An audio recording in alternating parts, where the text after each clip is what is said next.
Okay, so for those who don't know me, I'm it's just possible, some people, it's their first BaltiCon or something. I'm a dinosaur paleontologist by most of the day, at least certainly by inclination. But I also have to teach sort of basics of science and the scientific method.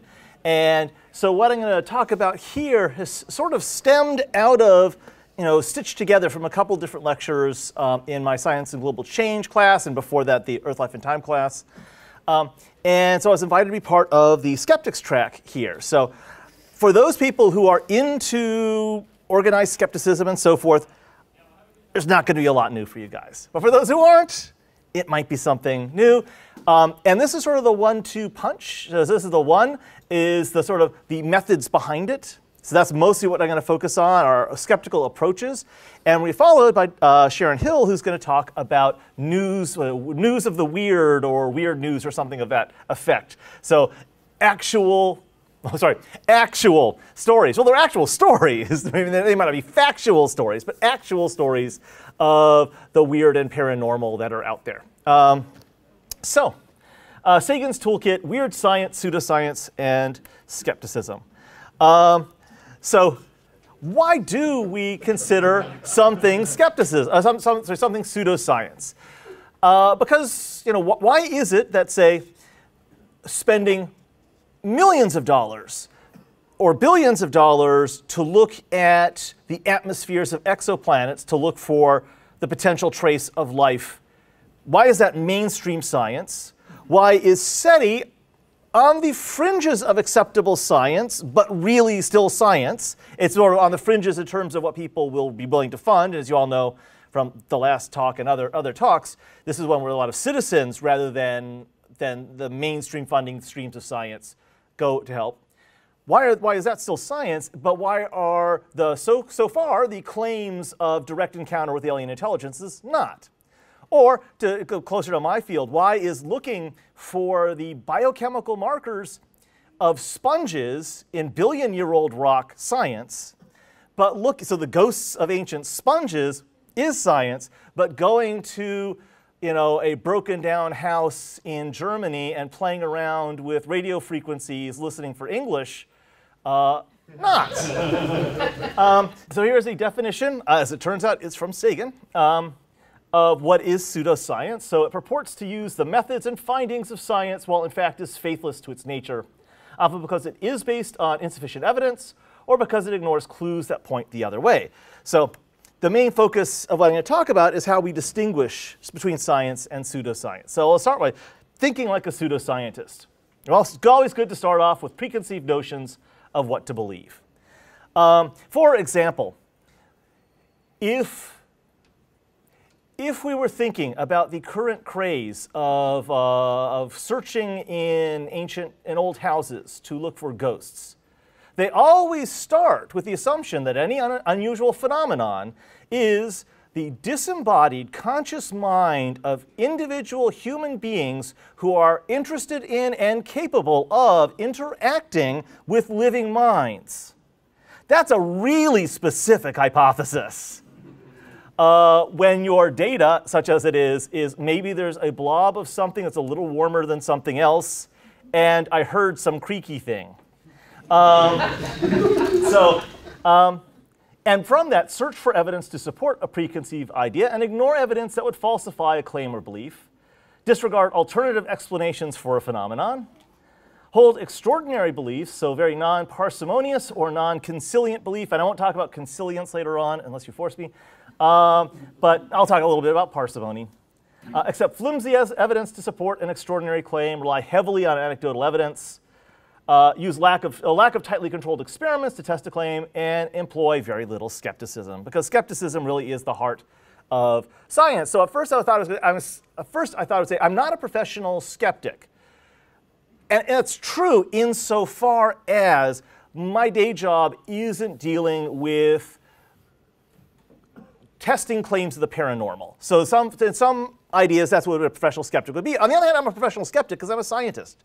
And science is applying skeptical techniques to address questions of the natural world. Yeah, well, you know, that's just like your opinion, man. Well, no. We're not actually interested in opinions in this, or maybe we might be interested in it, but that's not the key point. And just want to highlight the fact that the human mind is capable of, in fact, it is probably not, it probably is required with a functioning human mind to see patterns that don't exist. In fact, I suspect if you don't see patterns that don't exist, there's something really wrong with you mentally. And I mean that in the sort of strictest sense of the term, like the actual ordinary functioning of the brain isn't properly operating. So there are people who do so-called honest pseudoscience. That is, they mistake what they're seeing, have pareidolia or apophenia. They make false connections. All of us make false connections all the time, or are victims of hoaxes. I mean, the scientists who studied Piltdown Man, the specimens of Piltdown Man, were doing honest science under the assumption that these specimens that they were provided with were actual fossils. And they were trying to make the best interpretation of it that they could. It wound up they were doing pseudoscience at the same time because the material wasn't authentic. And then there's dishonest pseudoscience, like actual hoaxers, the ones who create the hoaxes, or people who have other forms of deception out there. And of course, famous examples of seeing things that aren't there, or patterns that aren't actually reflected in reality. So those of us who are of a certain age all remember the old appearance of the face on Mars. And not only, and this is the thing, not only is it a human face, it's an Egyptian face. And we all know Egyptians, pyramids, aliens, Mars. There we go. Of course, there's a close-up of it. Of course, that's just blowing it up. You're not adding any pixels. Enhance. But of course, as other probes we got out there, new generations and new generations and new generations map out the same thing. The pattern gets less secure, or rather the pattern gets more secure, and the pattern is clearly not a human face looking upwards. It's just a mountain. And of course, there's other Martian faces. There's Kermit the Frog. There's the famous smiley face on Mars. And of course, all of you who are fans of Watchmen, that actually important scenes occur there, which of course, doubly so important in Watchmen, given the symbolism of the smiley face.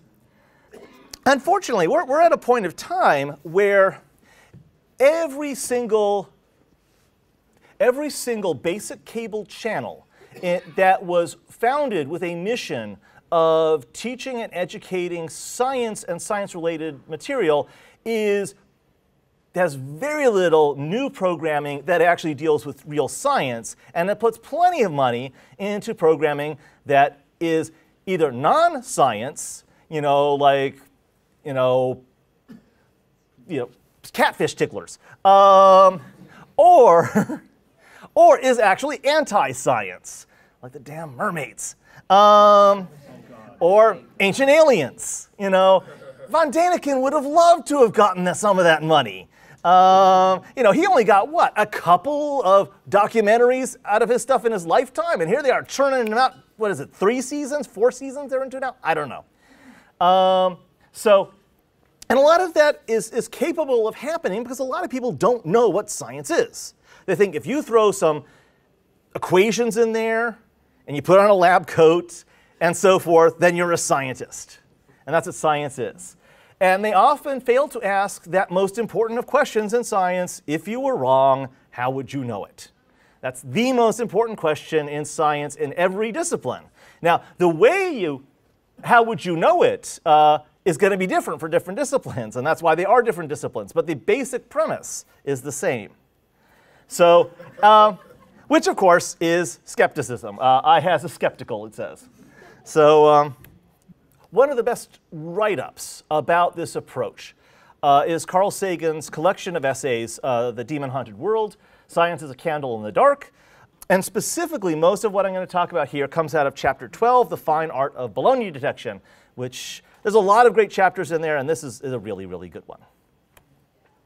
So it's not to say that, we must be Saganists, that hail Sagan, that he was that much better at doing skepticism than other people, that he was the first person to say that he expressed it the best, but he did express it well in a popular audience, and it gives a good framework. Other people had said many of these ideas before, other people have said it since, but it's sort of a nice way of tying it all together.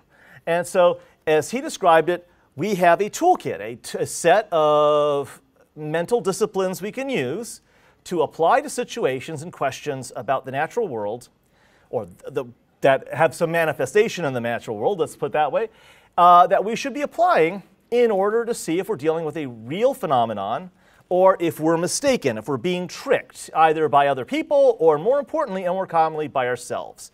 So here's the list, and I'm going to go through them individually later on, but the issue of repeatability, the issue of substantive debate, the fact that there are properly no arguments from authority. We have experts, but not authorities. The importance of using multiple working hypotheses. This is a really hard one. Try not to get overly attached to your hypothesis just because it's yours.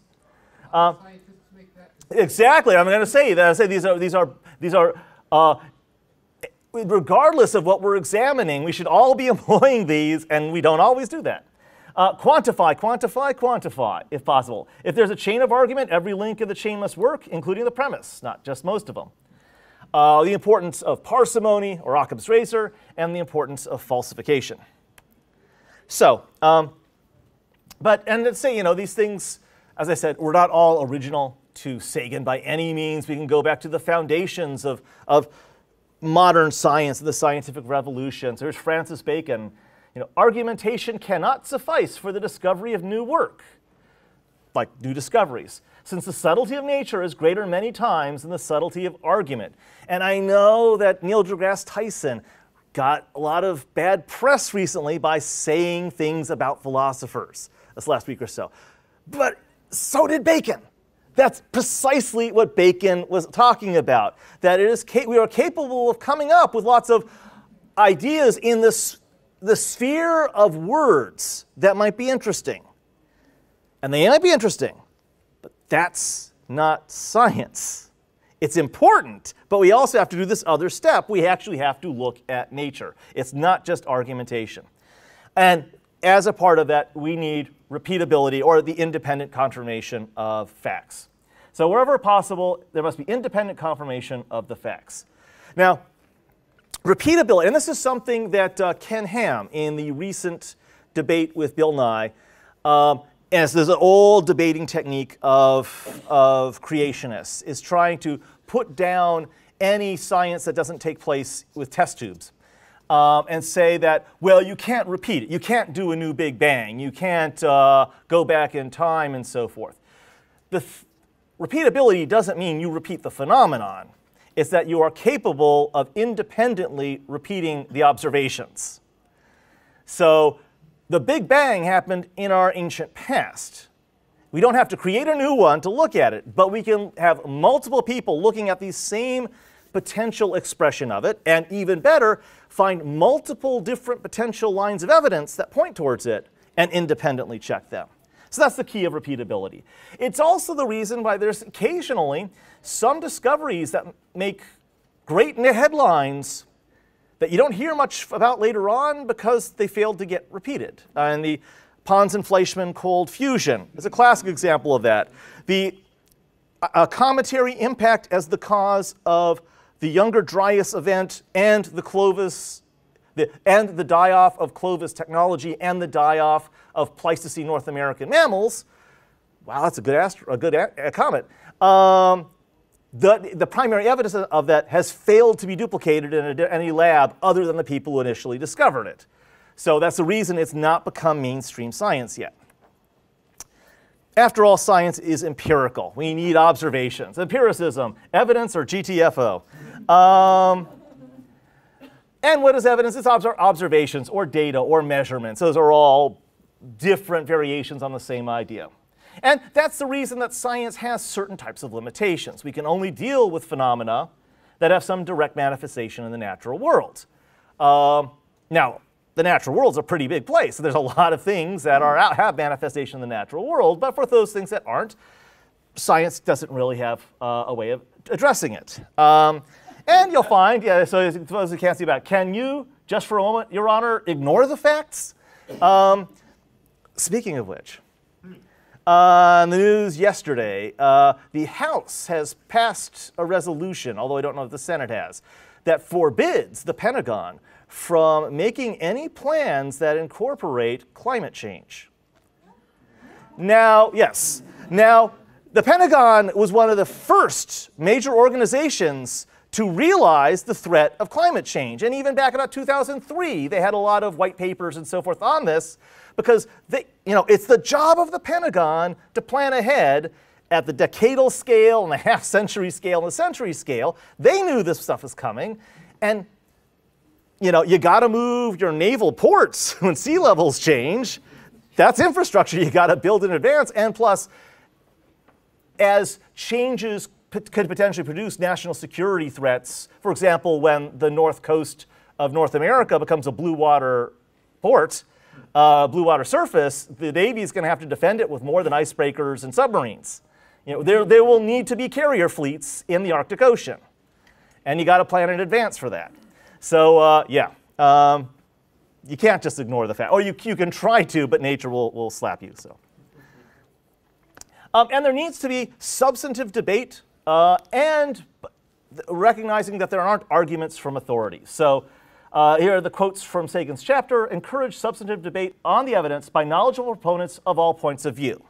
It is important to get multiple points of view out there, but some of the key ideas here are substantive debate. The no it isn't is not substantive. And by knowledgeable proponents, one actually has to have information that you're providing other than no it isn't. One could insert the Monty Python argument sketch here, and the automatic gainsaying isn't actually an argument. And related to that, arguments from authority carry little weight. Authorities have made mistakes in the past. They will do so again in the future. Perhaps a better way to say it is that in science there are no authorities. At most there are experts. People who with great amounts of knowledge and lots of background will make mistakes in their own field, and especially as they get into fields where they don't have as much expertise and knowledge. And sure, we recognize expertise because there's a lot of technical information and people who need that sort of detailed understanding of the evidence. But we have to recognize that it's only expertise. They are not actually authorities. Or a graffito that I saw my first week as an undergraduate at Hopkins that has stuck with me ever since, on a bathroom stall, swear to God, Hoppies, gotta love them. Ideas by merit, not by source. So now the problem is, one can idealize the way argumentation should work versus the way it does in real life. So as arguments work in your head, your arguments are flawless. You've overturned my ignorance. Thank you, sir. And how arguing works in reality, my anecdotal evidence is loud. Mine is louder. It would be interesting if someone could do a verifiable, statistically significant study of the rate at which people are actually convinced by arguments on the internet. I suspect that number is very small. We may have instruments sensitive enough to measure things that small. I've identified one. I was convinced I was wrong. Excellent, good for you. Of course, I did the experiment myself. Okay, fair enough. But at least the process helped. That's good. Okay. Related to that, the main difference between young Earth creationism and mainstream science in a nutshell. When asked what would change their minds, they respond, Ken Ham, nothing, and Bill Nye, evidence. And which is the point behind dealing with peer review. What do we want? Evidence-based change. When do we want it? After peer review. So, and it's not that peer review is flawless. It most certainly is not. Plenty of stuff that gets through peer review is flawed. And there are, because it involves human beings, there are human elements in peer review beyond the actual evaluation of the data and the methods.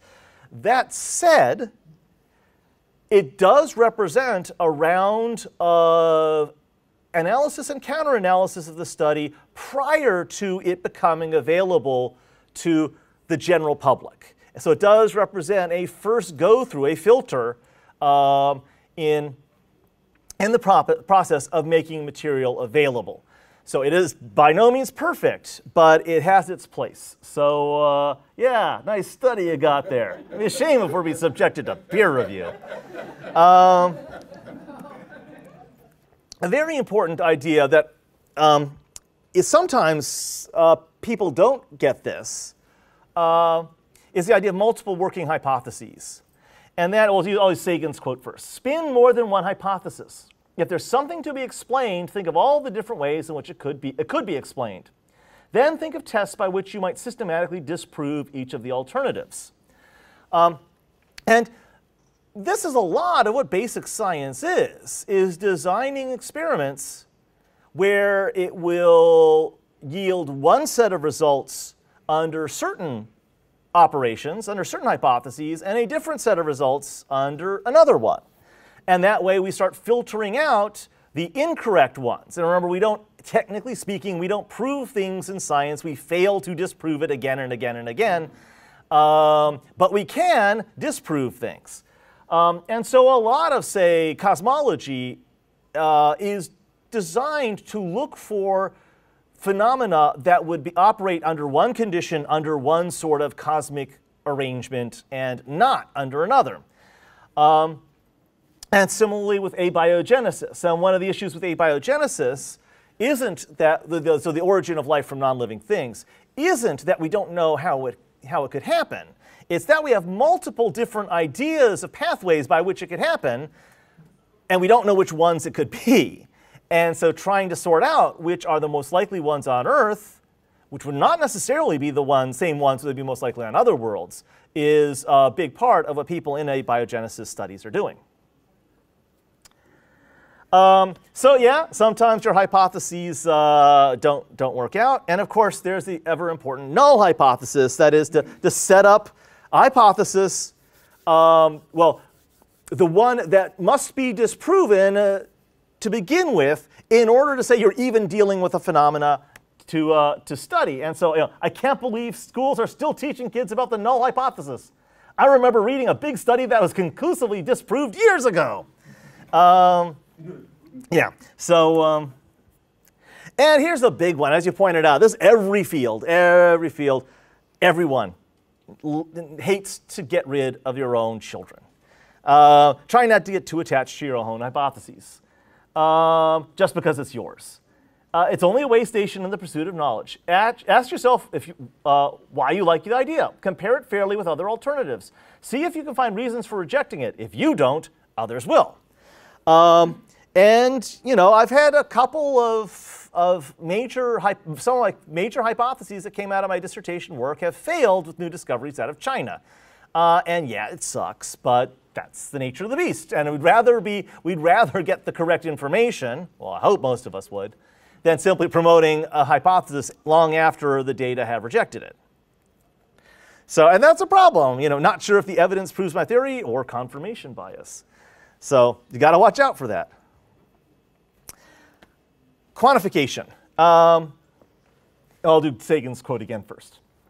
Quantify. If whatever it is you're explaining has some measure, some numerical quantity attached to it, you'll be better able to discriminate among competing hypotheses. What is vague and qualitative is open to many explanations. Of course, there are truths to be sought, and many qualitative issues we are obliged to confront, but finding them is more challenging. So one of the examples I will give to students is the idea that famous people always die in threes. And a lot of people know that. Only I said, well, how do you define fame? And how do you define die in threes? And we could potentially quantify it, and if so, that could actually be a testable hypothesis. Like maybe fame is more than 10 million Google hits on that name and the days prior to the death. And die in three, let's say, over a 24-hour period. And then maybe we could do a study over the course of a couple of years, looking back at the over the course of years, how frequently we had people dying in threes and not. And is it more than statistical average or whatever? But if you just say, well, famous people die in threes, it sounds nice, but, well, I mean, not nice for the people who die. But but you don't have anything that's quantified. Or, you know, my horse is faster than all the other horses, which it definitely is not. Snoopy can't really trot anymore, poor guy. He's not with me on his back. But one could say, yeah, okay, sure, maybe, you know, there might be ways you could test that, like actually running races. You know, that's why we quantify things. And of course, one nice aspect of most of the ways we quantify things in the sciences is it allows for an expression of error. And I don't have the quote from Sagan in here, but he does have a quote of, wouldn't it be great if claims by politicians always had to come with clearly expressed error bars? You know, because that would actually mean potentially an honest test between them if those were honest error bars. Because I don't know if a lot of them. I will make the hypothesis that many of them actually believe what they're saying, sincerely. And yet maybe if we saw their ability to pull that off, we might be better informed in choosing amongst them. So yeah, as you can't read in the back there, the ones yelling at the one saying, sorry, we just can't trust you. Yes, the error bar is almost, you know, bigger than it. And certainly much larger than the error bars on the others. So chains of argument. If there's a chain of argument, every link in the chain must work, including the premise, not just most of them. So it's a classic cartoon here. So equation, equation, equation, then a miracle occurs, equation, equation, equation. And I think it should be more explicit here in step 2. Although to be fair, you know, sometimes there are phenomena where we might be able to recognize the phenomena as going on long before we figure out what is going on. And so we don't understand it yet, or we don't necessarily well yet. So for example, you know, all of medicine is ultimately derived from herbalism. You know, this was you're into like Western medicine, not herbalism. It's all herbalism. It's just some of this herbalism that's really been refined. You know, we don't have to go and eat the willow bark. We can use aspirin, which is the active ingredient in the willow bark. Dose controlled too. Yeah, and so along the pathway, originally they were at least right. You know, you eat the willow bark, or you brew a tea out of it or whatever, and it makes you feel better. It reduces pain. So that was still correct, even if it isn't well understood. And there's a lot of phenomena today where we might recognize stuff and not understand the underpinnings yet, and that's why we do science. You know, we're still studying. And it may be, and this is, I'm doing hypothetical here, I'm not claiming it is potentially possible that simultaneously acupuncture could work, but acupuncture theory could be bunk. Because acupuncture, you know, using little pins and sticking them in the body and relieving pain or something might work at the same time that the underpinning of acupuncture theory, which is that the chi is flowing in certain lines through the body in certain centers, and is bunk. You know, that's not what energy is. But but that said, when you're really getting down to the heart of it, all the parts really should be working. And then, of course, some of the biggies. Parsimony, Occam's razor. So parsimonious shave every time. This convenient rule of thumb urges us, when faced with two hypotheses that explain the data equally well, and that's very important, to choose the simpler. And it isn't that the simpler has to be right. Maybe it doesn't. But it's a good rule of thumb, because if we chose a more complicated one, well, why not add 2 more components to that and go even more complicated, or 2 more components to that and go even more complicated? Where would you stop? If you go the other direction, at least it gives us a working point, and we can work with that most parsimonious idea until that fails and we have to go to a higher level of complexity. And related to that, the issue of falsifiability, and extra props to anyone out here who knows why there's a black swan on this page. There we go. All right, good. Okay. So Karl Popper. There's a swan that is black on one side. Oh, there, yeah, that's right. I always ask whether the hypothesis can, at least in principle, be falsified. Propositions that are untestable, unfalsifiable aren't worth much. And that's sort of the key. If it's an unfalsifiable hypothesis, it's a speculation. Doesn't mean it's bad. It just means it's not useful yet. So, yeah. In other words, this gets back to that really critical point. If you were wrong, how would you know it? There has to be some way in which you can disprove it. And this is a hard thing to get students to think about. And that is that basically experimental design is to develop a technique by which you could be shown to be wrong. Because they think it's a technique by which they can be shown to be right. And that's not how it works, because you have to be able to fail. That's not to say you don't want to fail. That's not the goal, is not to fail. You're hopefully going in the right direction. But if you were wrong, you should be able to recognize that you're wrong. So, for example, this is unfalsifiable. It could be true. So it says 13.8 billion years ago, a few seconds before the creation of our universe. All set. Let's fire up this Large Hadron Particle Collider and see what happens. And I do like the independent evolution of the necktie. So that's apparently that is a timeless cosmic part of all multiverses. Scientists wear lab coats and neckties. So yeah, could be true. Absolutely. We have no way of testing it because at present at least, although I hear stuff now occasionally from like reports about cosmology that maybe there's a way to perceive phenomena pre-Big Bang in backgroundy things, maybe, but maybe not. I'm not a cosmologist. I don't really understand that kind of stuff. But at least in general understanding, we don't have any information coming through from before the Big Bang. And therefore, we can't reject this idea. We can't reject a bazillion other alternative ideas. For example, could it be these ones, but they're purple?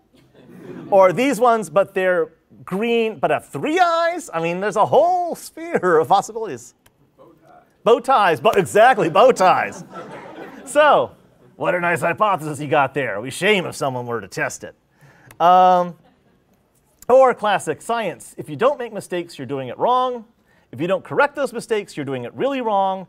And if you can't accept that you're mistaken, you're not doing it at all. If you saw Dan Lathrop's talk here earlier this week on nonlinearity, especially with regard to the magnetic field of the Earth, the experiments he's running at U Maryland, he used the same quote here. It's a good quote. It is a capital mistake to theorize before one has data. Insensibly, one begins to twist facts to suit theories instead of theories to suit facts. So, now, a common idea, and this was in a talk 1 or 2 before the SETI one, it came up, is this false image of the scientist as dispassionate and the scientists as non-poetic. And that is this idea that science is a non-creative field, that there's no expression of beauty in it, no expression of poetry, and nothing can be further from the truth. I know I'm preaching to the converted here, but like most human fields, science is primarily creative. Imagination has a role in it. Developing a hypothesis. Hypotheses don't pop out of anywhere.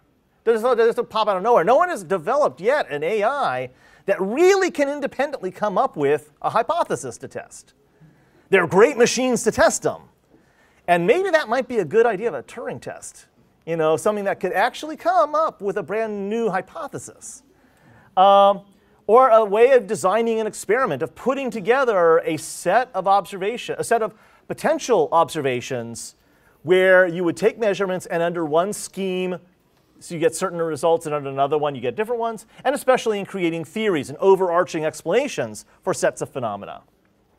So speculation is critical, but it is not sufficient. For an idea to become a working part of science, it has to move from the realm into the realm of testability or measurability. And an old example of that I used to give of something that was pure speculation, will never be able to test, were the color of dinosaurs and other fossil organisms. Because before a few years ago,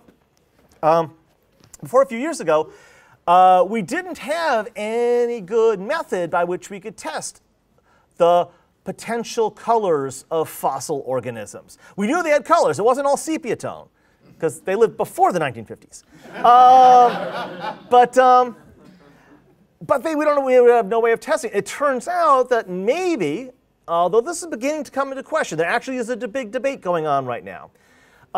we have these little paint pots, these melanosomes, these color bodies within the cells of various fossils, who in living organisms, the shape and size of these melanosomes and the color associated with them are highly conserved across large parts of the family tree. So what winds up being black in lots of organisms today, and we see them in the past, we can infer are being black. There is a debate by some teams who look at those purported melanosomes saying, no, they're actually biofilms. I think it's ironic. The exact same teams who are saying that in the past are the ones who are saying, look, we've got the preserved blood vessels in Tyrannosaurus that other people were saying are biofilms. So we'll see how it all works out. But so yeah, there's a lot of stuff that might well be, we could really speculate on the ecology of life on other worlds. And that's a great realm of speculation. But until we have a sample size of life greater than 1, it's mere speculation. When it becomes 2, then it becomes some serious measurable science. So yeah, see, science doesn't replace wonder, it just tells us how to find it. One of the things I mentioned to students too, is because I'll ask them, how many of you are in band or orchestra or chorus or whatever? And they can raise their hand. And I'll say, okay, did learning how to read music make music any less good? And that's what science is. It's sort of a way of trying to understand the sheet music of nature. It doesn't make the universe less wonderful. And in fact, in some ways, you might start to appreciate it better or more subtly than just going, oh, that's nice, sounds well. I mean, this piece of music sounds nice, is good, and you learn a little music theory, and suddenly fugues are a lot more in depth because you see what's going on there. So yes, replace fear of the unknown with curiosity. Quote, not by Sagan, but Benjamin Franklin this time, do not fear mistakes. You will know failure. Continue to reach out. And that's good, of course, not just for science, but lots of realms of human experience. And of course, beware logical fallacies. Debate strategy. Win arguments with ad hominem attacks. No, your face is a logical fallacy. So yeah, it's important to recognize lots of the different logical fallacies out there, and there's a bunch of them. There's no way we could do them in one whole lecture. In fact, we do a separate entire lecture in class on logical fallacies. And it's good to, A, recognize them when you see people trying to use them against you, but also to recognize them so that you're not using them. Because you may unconsciously, or if you're not so good, consciously, be trying to employ them, and it's best not to do them and stick to actual reasoned argument. You know, if we're going to accomplish things, it's best to do them honestly. And in terms of the intellectual debating, you know, non-fallacious arguments. So I guess I could take some questions or thoughts by people out there. And then we'll move over to Sharon Hill's next phase. So question back there first. I saw what, at the time I saw it, looked to me exactly like a flying saucer. However, being a skeptic and a scientist, I didn't accept that at face value. I stopped and I watched it for a couple minutes, and I realized it was a bird flying in and out of floodlights on a flag on top of a building at night. Oh, wow. And that sounds, you know, related to that is this conflation of the idea, you know, do you believe in UFOs? Yes, everyone should believe in UFOs because we will all see something in the sky and not know what they are. That's what a UFO is. But we've conflated UFO equal flying saucer equal starcraft from an alien civilization. That's a totally different set of phenomena. So, yeah. At BaltiCon last year, there was a conspiracy panel, and the presenter said, if you believe that your government is a bunch of shape-shifting reptilian humanoid, then you will believe the smallest detail. That if you believe these whacked-out macro thing, you'll believe the micro thing very well. Yeah, that's a part of an aspect that, you know, people have talked about with conspiracy theorists, is that often a lot of the conclusions proceed extremely logically from a flawed premise. Yeah. And additionally, there's another set of phenomena that people have observed, and that is intelligent people can convince themselves more strongly about false beliefs than people who don't score as well on intelligence tests and so forth, whatever intelligence tests really measure. There are plenty of very intelligent people who believe strongly about claims even in the face of evidence, or often more strongly in the face of contrary evidence. Well, I thank you guys for coming, and make sure you send your cards.